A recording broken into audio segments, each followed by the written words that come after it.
बाजे के हवाले से तो ये चंद साल से ही ये शुरू हुआ है काम, और इंतहाई घटिया काम है। ये कोई सुलझे लोगों का काम नहीं, खानदानी लोगों का ये काम नहीं है।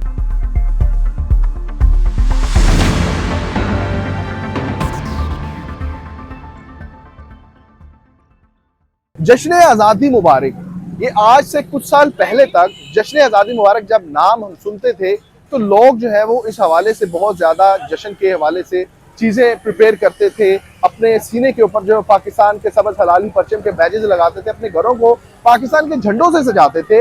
लेकिन जैसे जैसे टाइम चेंज हुआ है वैसे वैसे इस जश्न को मनाने का तरीका भी थोड़ा सा चेंज हो गया है। और अगर अब की बात करें तो जब जश्न आज़ादी मुबारक का नाम हमारे जहन में आता है तो सबसे पहला जो ख्याल हमारे जहन में आता है वह बाजा होता है। ये एक बाजा ऐसी बदतमीजाना जो है वो एक रवायत पाकिस्तान के अंदर चल पड़ी है कि जब भी जश्न आज़ादी आता है पाकिस्तान के अंदर हमें बाजों की एक जो बहुत ज़्यादा किस्म का एक जहर नज़र आने लग जाता है, जो सूती आलूदगी का जो है वो सबब बनता है। आज इसी वाले से कुछ चीज़ें जानेंगे कि आखिर ये बाजे की पैदाइश कब से हुई और इस बाजे को बजाने का आखिर मकसद क्या है। नाज़रीन, बाजा जो एक लफ्ज़ है ये वैसे ही थोड़ा सा अजीब सा हमें जो है वो साउंड करने लग गया है। आम शहरी इस हवाले से क्या सोचते हैं, क्या इस हवाले से जज्बात रखते हैं, कैसे हैं आप? अच्छा सर, मुझे बताइएगा कि जश्न आज़ादी मुबारक एक साइड पे है और एक साइड पे फौरन हमारे जहन में आता है बाजा, तो इस हवाले से आप क्या कहते हैं? बाजे के हवाले से तो ये चंद साल से ही ये शुरू हुआ है काम, और इंतहाई घटिया काम है। ये कोई सुलझे लोगों का काम नहीं, खानदानी लोगों का ये काम नहीं है। और लोग इससे जो कारोबारी लोग हैं या कोई मरीज़ बीमार होते हैं गलियों बाजुओं में, यहाँ तक बेहूदगी हो गई है कि ना ख़वातीन का ख्याल किया जाता है, बच्चियाँ स्कूल जा रही होती हैं ना उनका ख्याल किया जाता है। और जो लोफर लड़की हैं वो ये बाजा पकड़ के जनाब जश्न आज़ादी मनाई जा रही है। ये किसी किस्म की जश्न आज़ादी है ये तो हमें मालूम नहीं, ना इस पर जो है वो डिस्ट्रिक्ट इंतज़ामिया को कोई कंट्रोल करती है और ना ही जनाब वो गवर्नमेंट ने इसकी तरफ से कोई एक्शन लिया है। बल्कि जो सरकारी तकरीबात होती हैं उसमें भी लोग लेकर फिर रहे होते हैं। कभी किसी ने नहीं कहा कि जी देखो ये तुमने कहाँ से निकाल लिया बाजा, इसका जश्न आज़ादी से क्या तल्लक है, लेकिन जो है वो इसको कहते जी ये खुशी मनाई जा रही है। तो इस तरह की अच्छा मोहतरम, ये बताइएगा जैसे बाजा एक वैसे तो आम रूटीन में शोर ही है, बाकायदा तौर पे सूती आलूदगी है, लेकिन जैसे ही हम देखते हैं कि बाजार के अंदर कुछ स्पीकर बड़ी ऊंची आवाज़ में लगाता है तो उसके खिलाफ साउंड एक्ट का पर्चा होता है, लेकिन ये सरेआम फ़रोख्त भी हो रहा है और सरेआम ये बजाया भी जा रहा है। तो क्या ये साउंड वाली जो उसकी वायलेशन है उसके नहीं अंदर नहीं? असल तो सूरत ये कि गवर्नमेंट को इस पर कंट्रोल करना चाहिए, बात बिल्कुल आपकी बजा है।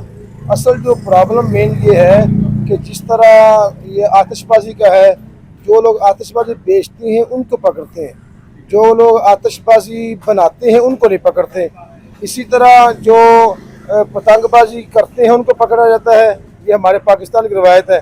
और जो पतंगबाजी बनाते हैं उनको नहीं पकड़ते। अच्छा, और इसी तरह बाजा जो बनाते हैं, बाजा जिन लोगों ने बनाया है, ईजाद किया है, जो फैक्ट्रियों में बनता है, उनके ऊपर किसी किस्म का एक्शन नहीं लेते।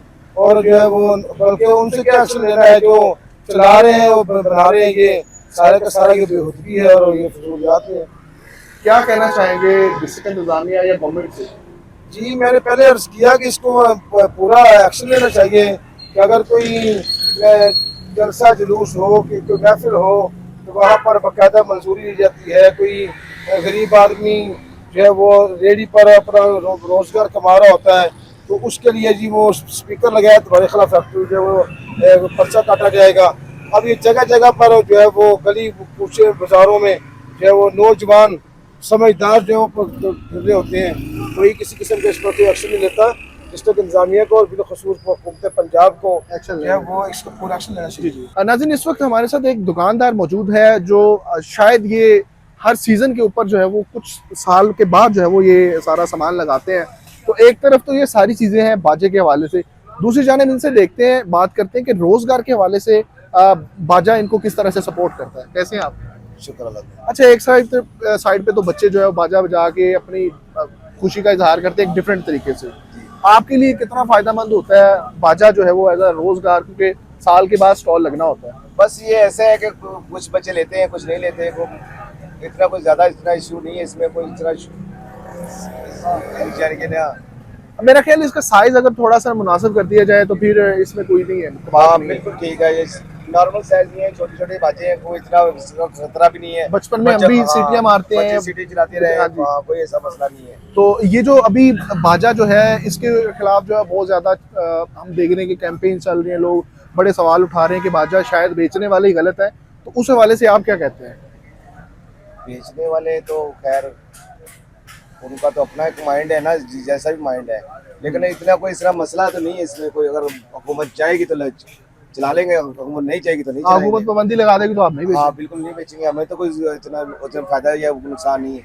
तो आप समझते हैं कि ये भी बच्चों का एक स्टाइल है, एक खिलौना है जश्न बच्चों आज़ादी का, मनाने चलो का? खुशी मनाने का एक स्टाइल बच जाता है, थोड़ी सी प्रोटोकॉल हो जाती है, थोड़ा बहुत एंजॉय करते हैं। अगर ये चीजें नहीं होंगी ना, बच्चे एंजॉय भी नहीं करेंगे तो क्या इसमें करेंगे? जो जो उनका मसला होता है कि बच्चे खुशी का इजहार करते हैं अपना, वो थोड़ा पता यानी कि हंसने खेलने में वैसी बात है। नज़ीर ने बाजे के हवाले से आपकी सारी गुफ्तगू सुनवाई है, दुकानदार हो या फिर आम शहरी हो, बाजा बेसिकली है क्या और इसके कितने नुकसान हैं या इसको किस कदर जो है वो लोग पसंद या नापसंद करते हैं, और ये जो जश्न आज़ादी के हवाले से अब ये जो एक बाजा है, क्या ये वाकई ही जश्न का एक तरीकाकार है या एक स्टाइल है? तो ये सारी चीज़ें हम आपके ऊपर छोड़ते हैं। आप बताइए कि क्या बाजा पाकिस्तान की जश्न आज़ादी के हवाले से एक लाजमी जुज़्व है या फिर ये एक बदतमीज़ी है या एक जहर है, उसको बंद होना चाहिए? या आप अपनी राय अपनी जो है वो कमेंट सेक्शन के अंदर जरूर दीजिए। अपने मेज़बान अरसलान हैदर अरोड़ को दीजिए इजाज़त, अलने के बाद।